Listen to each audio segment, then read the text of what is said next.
মাননীয় সভাপতি, আজকের এই দিনে আমার একটু ম্যাকিয়াভেলির কথা মনে পড়ে যায়। ম্যাকিয়াভেলি বলেছেন, "মানুষ হচ্ছে এমন এক সৃষ্টি, মানুষ এমন এক প্রজাতি, তাকে বাধ্য করে রাখতে হয়। সে নিজে, নিজে বাধিত হয় না। তাকে বাধ্য করার প্রয়োজন হয়, তাকে শৃঙ্খলিত করার প্রয়োজন হয়। তাকে শৃঙ্খলিত করার জন্যই পৃথিবীতে যেই জিনিসটি আসা হয়েছে, তার নাম হচ্ছে আইন।"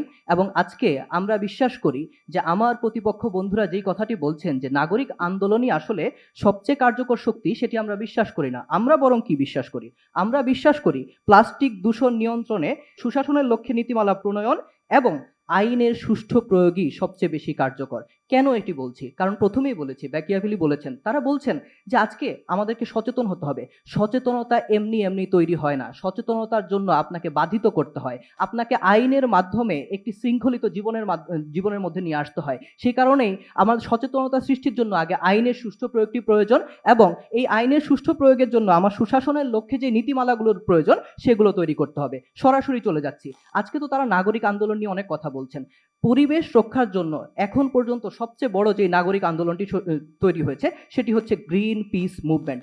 আজকে চলুন আমরা দেখি সেই গ্রিন পিস মুভমেন্টের সহ প্রতিষ্ঠাতা প্যাট্রিক মুর, তিনি আসলে এই নাগরিক আন্দোলনগুলোর আসলে যেই বৈশিষ্ট্যগুলো রয়েছে এবং সীমাবদ্ধতাগুলো রয়েছে, সেগুলো চিহ্নিত করেছেন। তিনি ৩টি সীমাবদ্ধতার কথা বলেছেন। এক, তিনি বলছেন নাগরিক আন্দোলনগুলো অনেক বেশি সময় সাপেক্ষ এবং এরা ফলাফল দেয় দীর্ঘমেয়াদে। অর্থাৎ কার্যকরী বা একদম আপনি স্বল্প সময়ে কোনো ফলাফল পাবেন না এখান থেকে। দ্বিতীয় কথা তিনি যেটি বলছেন, এই আন্দোলনগুলোতে নেতৃত্বের সংকট তৈরি হয় এবং এখানে সুশৃঙ্খল পরিকল্পনার অভাব থাকে। তৃতীয়, তিনি যেটি বলছেন, নীতি প্রণয়নের জায়গাগুলোতে এই আন্দোলনগুলোর আসলে প্রভাব বিস্তারের কম সক্ষমতা থাকে।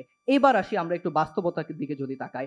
আজকে আমরা দেখছি যে ইউনেপ ২০১৯ সালে যে পরিসংখ্যান করছে, সেখানে তারা বলছেন পৃথিবীতে বর্তমানে দাঁড়িয়ে সমুদ্রে প্রতি বছর ১১ মিলিয়ন মেট্রিক টন মাইক্রোপ্লাস্টিক যাচ্ছে।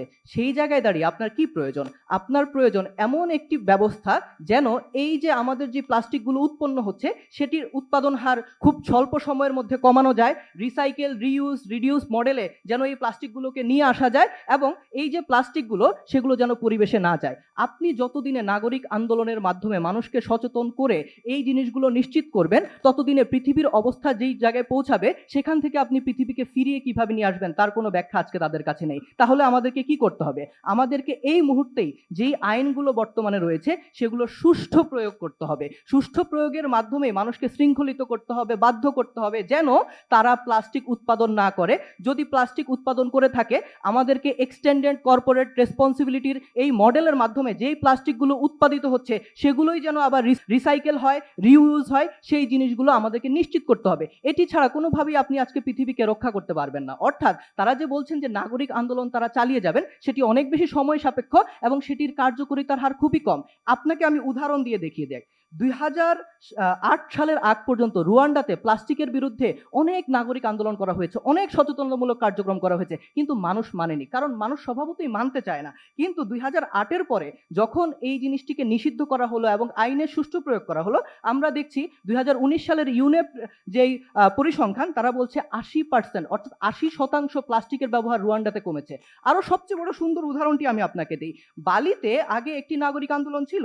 সেই আন্দোলনের নাম হচ্ছে বাই বাই প্লাস্টিক ব্যাগ। সারা পৃথিবী এটিকে অনেক পজিটিভলি দেখেছে, এটিকে ইতিবাচকভাবে দেখেছে। কিন্তু বালির পরিবেশের কোনো উন্নতি আসলে এটি দিয়ে হচ্ছিল না। ফলে বালির যে সরকার, তারা যেটি করেছে ২০১৯ সালে তারা প্লাস্টিক ব্যাগের উপর সরাসরি নিষেধাজ্ঞা দিয়েছে এবং পরবর্তী সালে আমরা দেখেছি বালি এনভায়রনমেন্ট এজেন্সি বলছে এখন বালিতে প্লাস্টিক ব্যাগের ব্যবহার নেমে ৩৭%-এ চলে এসেছে। অর্থাৎ আপনাকে যদি ফলাফল দেখাতে হয়, তাহলে অবশ্যই আপনি নীতিমালাগুলো ওইভাবে তৈরি করতে হবে যেটা সময় উপযোগী, এবং এগুলোর আপনাকে অবশ্যই সঠিকভাবে, কঠোরভাবে প্রয়োগ করতে হবে। তখনই আপনি ফলাফলটি পাবেন।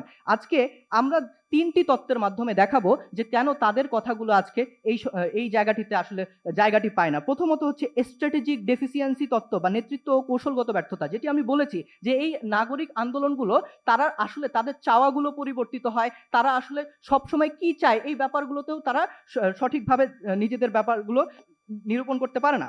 দ্বিতীয় হচ্ছে ইস্যু ফ্যাটিক থিওরি। আজকে প্রত্যেকটি নাগরিক আন্দোলনের একটি বড় সমস্যা হচ্ছে তারা একটা ইস্যু বা একটি নির্দিষ্ট বিষয়ে তারা আটকে থাকতে পারে না। আজকে আপনি প্রেস ক্লাবের দিকে যদি যান, আপনারা দেখবেন আজকে আজকে সেখানে হয়তো বা প্লাস্টিকের বিরোধী একটি মিছিল হচ্ছে, কালকে দেখবেন হয়তো গণহত্যা বিরোধী মিছিল হচ্ছে, পরশুদিন দেখবেন যে সেখানে হচ্ছে যে গুম বিরোধী মিছিল। অর্থাৎ এখানে ইস্যুগুলো অনেক বেশি স্ক্যাটার্ড হয়ে যায়, অনেক বেশি বিচ্যুত হয়ে যায়, ফলে এর কোনো নির্দিষ্ট কাঠামো থাকে না। তৃতীয়ত হচ্ছে পলিটিক্যাল অপরচুনিজম থিওরি, অর্থাৎ এই আন্দোলনগুলো ক্ষমতা পরিবর্তনের সাথে সাথে পরিবর্তিত হয়ে যেতে পারে। অর্থাৎ আপনার প্রয়োজন সুষ্ঠু নীতিমালা তৈরি করা, আইনের সঠিক প্রয়োগ করা। যদি আপনি আইনের সঠিক প্রয়োগটি করতে পারেন, তাহলেই এই কাঠামোগত পরিবর্তনটি আনা সম্ভব এবং প্লাস্টিকের যে উৎপাদন সেটিকে নিয়ন্ত্রণ করা সম্ভব। প্লাস্টিক যেই পরিবেশে আছে সেগুলোকে আবার রিসাইকেল রিউজ করে এই পৃথিবীকে রক্ষা করা সম্ভব। তাই আমরা বিশ্বাস করি না যে নাগরিক আন্দোলনই এখানে সবচেয়ে কার্যকর শক্তি। ধন্যবাদ মাননীয় সভাপতি।